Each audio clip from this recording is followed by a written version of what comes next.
Olá, seja bem-vinda, bem-vindo. Edição primeira aqui da semana do Análise dos Fatos, para te atualizar do que de mais importante acontece no Brasil e no mundo, sempre no meio do seu dia. Tudo bem, Felipe? Salve, salve, Carol, equipe da Eldorado FM, melhores ouvintes, sempre um prazer falar com vocês. Pegando no tranco ainda depois do feriadão, vamos com tudo para mais uma semana do trabalho, chega de preguiça, há muita coisa para se comentar. E lembrando que o Análise dos Fatos, esse resumo comentado no meio do dia, na hora do almoço, ele fica disponível depois em todas as plataformas de podcast. Vamos aos destaques desta segundona, dia 12 de junho. Presidente Lula abre a semana discutindo troca de ministro, meio ambiente e acordo do Mercosul com a União Europeia.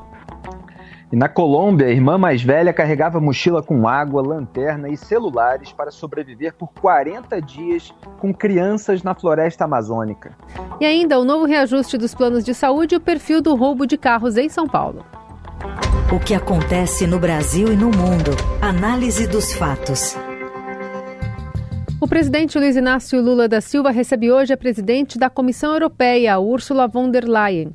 A embaixadora alemã também se reúne com o chanceler brasileiro Mauro Vieira. O objetivo dos encontros é tratar das relações entre Brasil e o bloco europeu em pautas como o meio ambiente e investimento em tecnologia, além do acordo de livre comércio entre Mercosul e União Europeia, em discussão há 2 décadas. O acordo chegou a ser assinado pelo ex-presidente Jair Bolsonaro, porém ainda não foi ratificado, o impedindo de entrar em vigor. De acordo com Itamaraty, existe também a expectativa de abordar um possível acordo de paz entre Rússia e Ucrânia. Von der Leyen afirma que a União Europeia apoia fortemente a agenda ambiental e climática do governo brasileiro. Em entrevista à Folha de São Paulo, a embaixadora reforçou a necessidade de um trabalho conjunto para a proteção não só da floresta amazônica, como também das comunidades indígenas que vivem lá. O Brasil será a primeira parada da Comissão Europeia pela América Latina.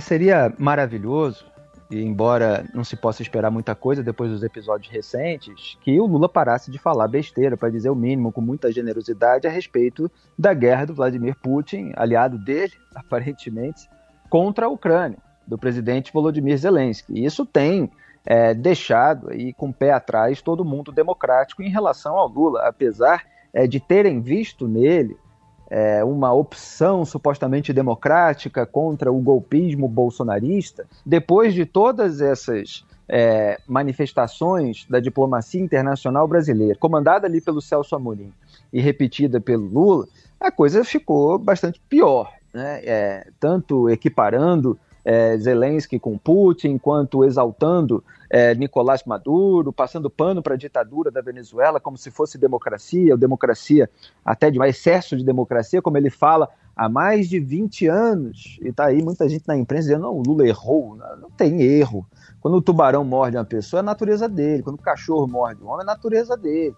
Quando o Lula exalta, elogia, ditador, amigo, aliado, que ajudou a sustentar o regime, inclusive, não é erro, é isso que ele é parceiro dessas pessoas. Então é preciso deixar muito claro. É claro que isso atrapalha as outras relações quando há uma boa vontade. Nesse caso, por exemplo, da Comissão Europeia, presidida aí pela Ursula. Quer dizer, você teve há uma semana a aprovação de uma nova estratégia ali para recalibrar e renovar, né, como eles colocaram, as relações da União Europeia com os países da CELAC, né, como eles chamam, Comunidade de Estados Latino-Americanos e Caribenhos. Você tem aí a visão de que a América Latina é um aliado, porque tem alimentos, mineração, muita coisa que importa para esses países europeus, principalmente nesse período da guerra, né, em que a distribuição ali de alimentos está prejudicada por causa do conflito. Então você tem ali um plano que eles chamam de Global Gateway, um programa de investimentos que pode mobilizar até 300 bilhões de euros, né, 1 trilhão e meio de reais, e o Brasil pode ser beneficiado com isso. Então o Lula precisa exercer a diplomacia e saber trazer aquilo que é melhor de investimento para o Brasil, já que a agenda ambiental, a preocupação com a natureza, tudo isso está muito forte no resto do mundo. Então, favor não atrapalhar, porque, como dizia o velho ditado, muito ajuda quem não atrapalha. E outro compromisso do presidente nesta segunda é uma reunião com o prefeito de Belford Roxo, Wagner dos Santos Carneiro, Vaguinho, para discutir o futuro da esposa e ministra do Turismo, Daniela Carneiro, à frente da pasta. Pressionado pelo União Brasil, o antigo partido do casal, e visando manter a governabilidade no Congresso, Lula tende a substituir a deputada federal por um nome do próprio União Brasil. Conforme mostrou a coluna do Estadão, desde a semana passada prevalece o entendimento no governo de que Lula não tem como manter Daniela, a menos que ela tenha amparo de alguma legenda. A coluna do Estadão, o prefeito disse que vai alertar o presidente sobre o risco de a saída de Daniela beneficiar diretamente a ex-primeira-dama Michele Bolsonaro, já que as duas atuam fortemente no segmento de mulheres evangélicas, especialmente no Rio. Como a ministra perdeu o apoio do União Brasil, uma saída seria ter o apadrinhamento do Republicanos, novo partido de Vaguinho. Daniela pediu autorização na Justiça para sair do União Brasil, mas um resultado favorável a ela é visto como pouco provável. O casal também está sem respaldo do Republicanos para ocupar o espaço na esplanada. O Lula está vivendo aí uma tensão entre o pagamento da fatura da campanha e o pagamento da fatura da governabilidade, né, como se costuma chamar aí todos esses arranjos de toma lá da cá para que o governo, o Poder Executivo, portanto, consiga aprovar os seus projetos no Congresso Nacional. Ele está precisando de voto para a base. O Arthur Lira, presidente da Câmara, manifestou recentemente aquela insatisfação generalizada dos parlamentares com a, entre aspas, articulação política, que é justamente liberação de emendas, de cargos, mais ministérios. O Arthur Lira quer ser sócio no poder, como eu já coloquei. Então, tem muita gente de olho nos ministérios, e como a Daniela Carneiro ela não traz voto estando lá, quer dizer, o fato de União Brasil ser o partido dela não faz com que todo partido vote a favor dos projetos do governo porque ela é ministra, já que houve racha ali de bancada do Senado com da Câmara, não era exatamente o nome preferido do partido. Ela foi colocada lá porque o Vaguinho tinha uma liderança importante em termos eleitorais no Rio de Janeiro, que foi disputada no segundo turno entre a campanha do Bolsonaro e a campanha do Lula. E o Vaguinho chegou a flertar com um lado, com o outro, depois acabou escolhendo apoiar o Lula no segundo turno. Prefeito de Belford Roxo, muito influente na região, uma região bastante problemática, cheia de criminalidade. E é claro que as fotos da Daniela Carneiro com milicianos, elas não colaboram em nada, né? Ela já devia ter caído por isso, por uma questão moral há muito tempo. Ela vai cair por uma outra imoralidade, que é a necessidade desse toma lá da cá. Então, o Lula está tentando contornar essa situação. Vamos ver se o Vaguinho vai ficar irritado e o que ele vai receber em contrapartida. Agora, pode assumir a vaga o Celso Sabino, né, também da União Brasil, que já criticou no passado aí o Lula, foi contra, por exemplo, ele ser empossado ministro-chefe da Casa Civil pela Dilma, quando o Lula estava querendo ganhar o foro privilegiado para tirar o processo ali da primeira instância, jogar para o Supremo Tribunal Federal, onde os políticos costumam ser blindados. Ele fez postagem contrária, agora o Estadão revelou, já removeu para evitar aí qualquer tipo de ruído. Teve outras posições aí que geralmente não passam pelo filtro petista. Você teve alguns outros casos aí de especialistas, inclusive, gente mais técnica sendo barrada, como a Ana Gorete Calu no Maranhão, barrada ali pelo Palácio do Planalto, ia chefiar um departamento de imunizações do Ministério da Saúde. Houve outro caso também do Edmar Camata, que ia ser diretor da Polícia Rodoviária Federal. Todos tinham alguma postagem no passado que era mais uma cena lava-jato, contrária à corrupção petista ou algo nesse sentido, e foram vetados. Só que agora o Lula precisa muito, então pode ser que o Celso Sabino venha ocupar esse espaço se ele trouxer votos do partido. Análise dos fatos. Embora o número de roubos de veículos tenha reduzido na cidade de São Paulo, o perfil do que é roubado segue uma tendência consolidada pela pandemia e pela crise econômica. A repórter Cindy Damasceno tem os detalhes e conta pra gente. Vamos falar sobre roubo de veículos aqui na capital. O perfil se manteve nos últimos anos. A Zona Leste, ela ainda é a porção com maior número de roubos desse tipo de crime, com São Mateus liderando a quantidade de roubados. Considerando os últimos 20 anos, seminovos foram 48% dos roubos. Usados são 52%.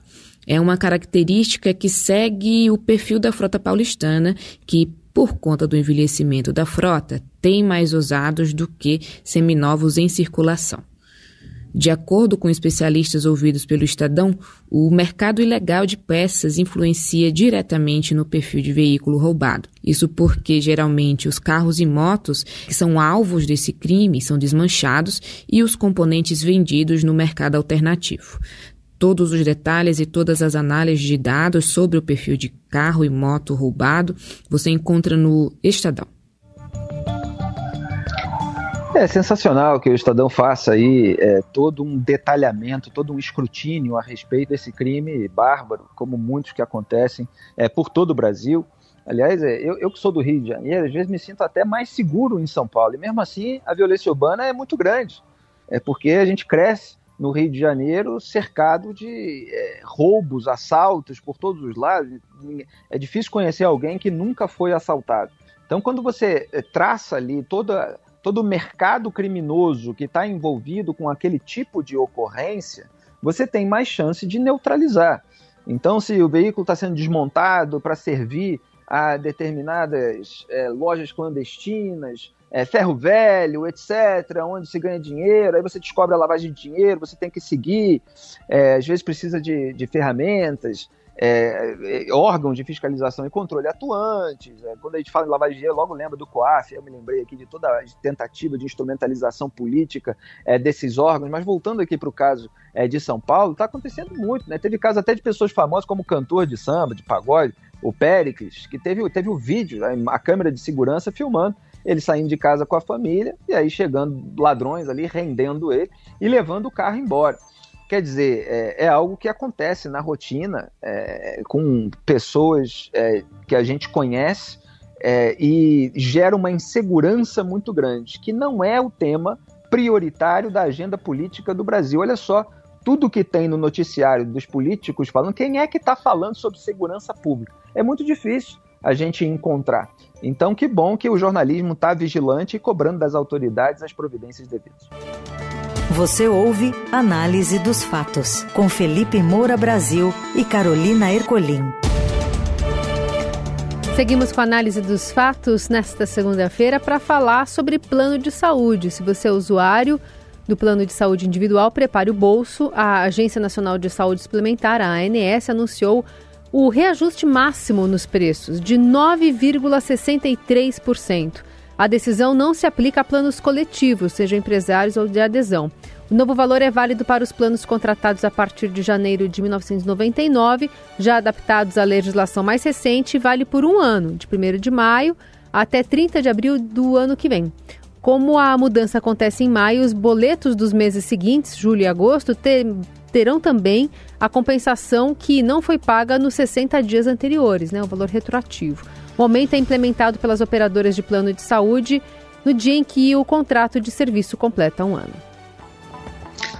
É uma medida que atinge aí cerca de 8 milhões de beneficiários. Obviamente ninguém gosta de pagar mais. É sempre bom lembrar que as operadoras podem aplicar um reajuste até inferior, a 9,63%, só não podem implementar um aumento acima aí desse patamar. E se serve de consolo, veio abaixo do que foi esperado pelo setor, esse aumento. A Associação Brasileira de Plano de Saúde, ela projetava que esse reajuste ficaria entre 10% e 12%.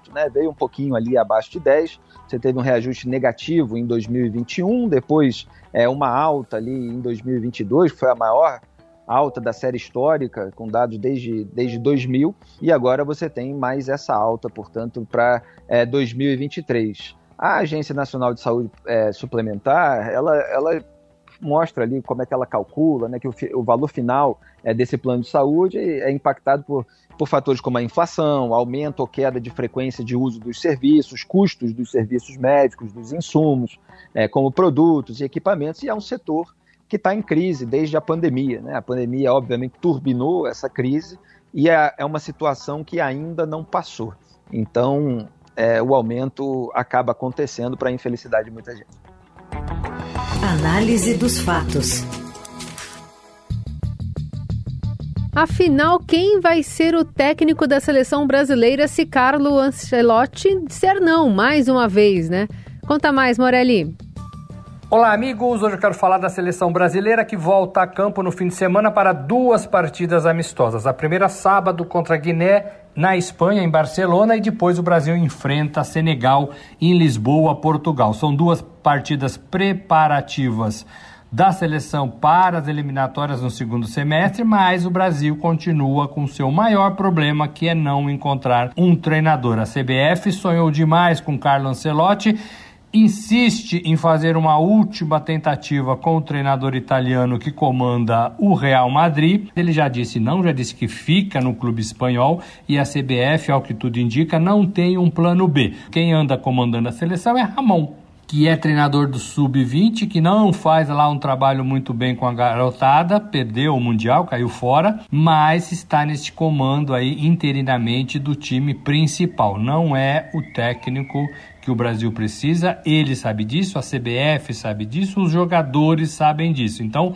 o Brasil se prepara, mas o Brasil, na verdade, está 6 meses atrás de seus concorrentes, que já começaram a temporada sabendo como vai ser o trabalho, sabendo quem será o técnico, já tendo alguns amistosos para esse tipo de comando. O Brasil não, o Brasil ainda procura um treinador. No futebol brasileiro não há nomes que possam levar esse time, pelo menos não há nomes com muita convicção, nem por parte da CBF, nem por parte do torcedor brasileiro. E estrangeiros, a CBF acenou apenas com a possibilidade de Ancelotti, que não vai ficar. Ocorre que a seleção precisa de um treinador e precisa decidir isso logo. É isso, gente. Falei, um abraço a todos, valeu.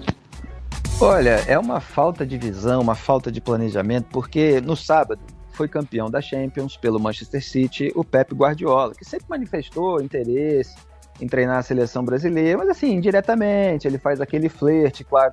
Agora, ele é um treinador, para quem a CBF deveria ter feito uma proposta lá na raiz, quando ele despontou, depois de fazer aquele time do Barcelona, com o tic-tac, com aquele passe de primeira, ele poderia ter sido contratado. Eu estou pedindo o Guardiola na seleção brasileira desde 2012. Eu lembrei no sábado os meus tweets antigos, quando saiu o Mano Menezes, eu falei, vai vir um técnico decente aí do futebol europeu, de ponta, então não vai mudar nada. E não muda nada, porque tem muito professor aí que se acha, né, se acha professor, né, estou falando professor entre aspas, já ironicamente, no futebol brasileiro, mas que não entende muito desse futebol moderno, de primeiro mundo, assim, em termos futebolísticos, que acabou centralizado na Europa, com tanto investimento que foi feito por lá.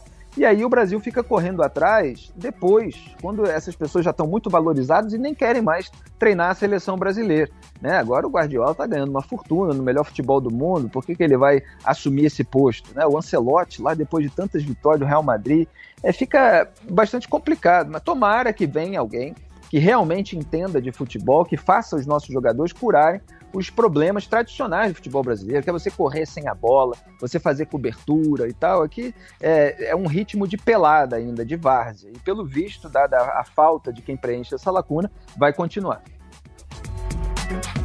Na Eldorado, análise dos fatos. Com apenas 13 anos, a menina Leslie Mukutui foi crucial para a sobrevivência dos irmãos perdidos por 40 dias na Amazônia colombiana após um acidente aéreo, segundo indígenas e militares que participaram das buscas. Eles foram resgatados na sexta e continuam recebendo tratamento médico fora de perigo.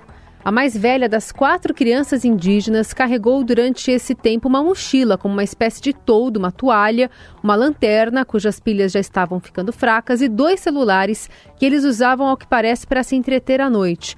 Também levavam uma garrafa de plástico de refrigerante que eles enchiam de água. A mãe dos irmãos resgatados após uma incrível jornada de sobrevivência permaneceu viva por 4 dias após o acidente de avião, segundo o marido e pai das crianças, disse neste domingo. No hospital militar em Bogotá, onde os pequenos estão se recuperando, Manuel Hanok disse que antes de falecer, a mãe pediu que as crianças fossem embora para encontrá-lo. Ella lo único que me aclara es que la mamá estuvo 4 días viva.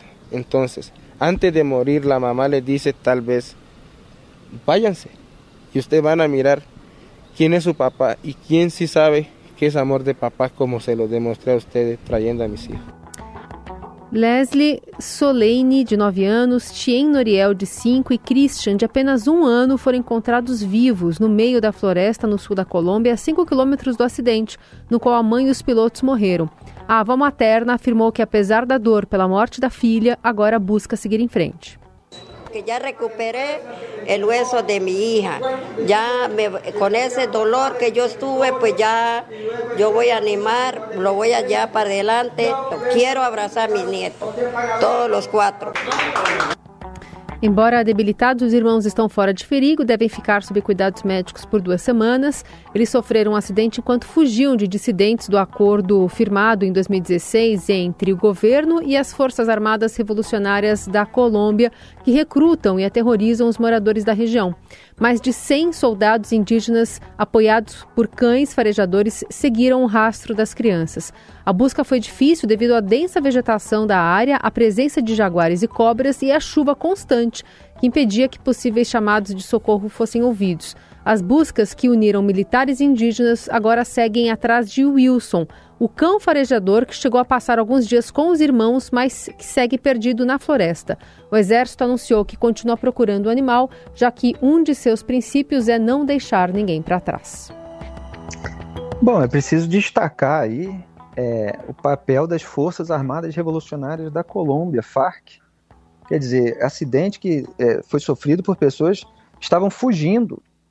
Fugiam de dissidentes do acordo firmado em 2016 entre o governo e as FARC, que recrutam, aterrorizam ali moradores da região. Eu já fui processado pelos petistas, pelo próprio líder do partido, por ter apontado determinados fatos que mostravam acenos, né, de petistas de um lado e de membros das FARC do outro, né, um para o outro.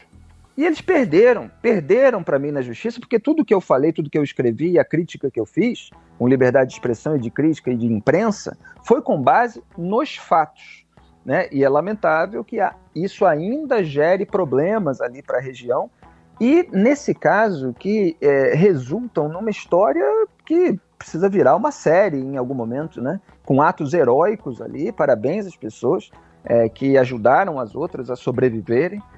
Tomara que elas sejam reconhecidas, que todos aqueles que sobreviveram, que estejam com saúde, e que a gente possa saber maiores detalhes. Assim, ainda tem umas informações que me parecem não muito claras, mas espero que isso seja reconstituído, porque é uma história fascinante, desde a sua raiz de questões criminais e políticas até esse lado de sobrevivência na floresta, né? Com famílias, com irmã mais velha carregando mochila, água, lanterna, celulares para sobreviver lá na Colômbia. Tomara que se faça aí uma reconstituição à altura desse episódio. Fechamos por aqui o Análise dos Fatos, com produção, edição e coordenação de Gabriel Damião. E os trabalhos técnicos, como sempre, de Moacir Biasi. E me ajuda, Carol. Carlos Amaral na mesa de som. E Carlos Amaral aqui na mesa de som, nosso querido Carlos Amaral. E um beijo, Carol, melhores ouvintes. Amanhã tem mais, vamos com tudo. Até. Você ouviu Análise dos Fatos. Se você perdeu esta edição ou quer ouvir de novo, acesse radioeldorado.com.br ou assine gratuitamente o podcast no iTunes, Google Podcast, Deezer ou Spotify.